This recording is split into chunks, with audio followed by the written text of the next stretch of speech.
Well,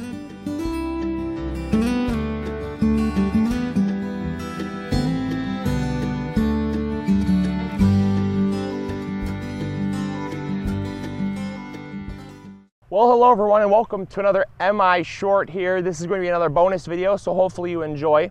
But I get a lot of times a question of, I would like to know how much to water my garden so I'm not either underwatering or overwatering. So Luke, how much water should I be giving my garden? And simply put, it's very impossible almost, it's nearly impossible to give you the right amount to water your garden. However, there is a kind of industry standard that we like to say how much water should the garden be getting per week. And that industry standard is 1 inch of water. However, very few people know what 1 inch of water even looks like. How much is 1 inch of water? Where does the 1 inch of water go? I mean, is it right around the base of the plant? Is it the whole bed? Is it the whole garden? How much is 1 inch of water?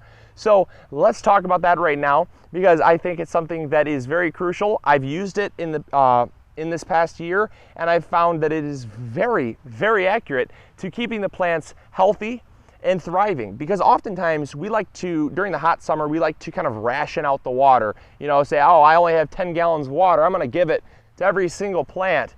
And you know, it's okay. I mean, in an emergency situation, it's okay. But if you have water to spare and you want a lush, vibrant garden, if you can afford to use the water that's required to get 1 inch of water per plant or to your beds, that's going to give you a lot of success. So when it comes to 1 inch of water, where does the 1 inch of water go and where do we draw the line?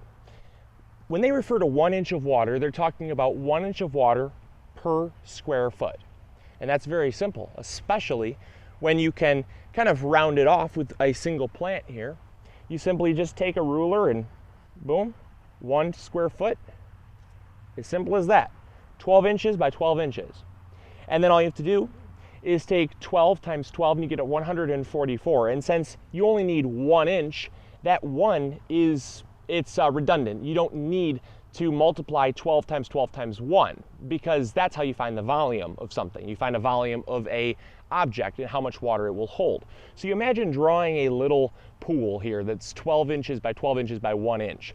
And you can simply just make it easier on yourself by taking 12 times 12, and that's how you can find the volume of that space. And since you need 100 and you need 1 inch of water over those 144 square inches, I gave you in the description box below, a conversion that actually you could plug how many square inches you have, or your cubic inches, right into the little converter, and it will pump out a number for you and how many gallons of water you're going to need.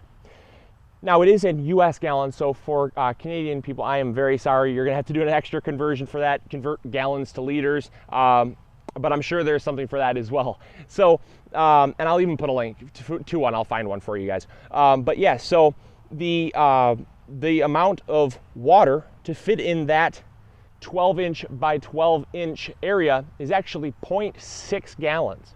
So it's shocking how much water is actually required to sustain a healthy plant. And a lot of times we find ourselves as gardeners underwatering, like I said. And it's surprising when you give it that 1 inch of water how much they grow and how fast they grow. Because I just put these in the ground about 3 weeks ago, and they've grown about probably almost, man, at least 8 inches. So they've been really responding well to it. And also, during the hot season, they go through a lot of stress. But what do you do if there's no, what do you do if there's no definite space here, like my lettuce bed, where I just have plants throughout the entire bed? What do you do then? So let's go talk about that. So we're here with my lettuce bed, and obviously I cannot take my, my individual measurements of my plants because it's just all plants. So what do you do in this case?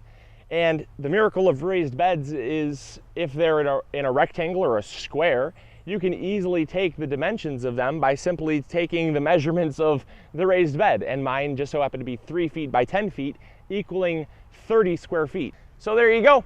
That is your answer. That is what 1 inch of water is referred to as 1 inch of water per week in the gardening community.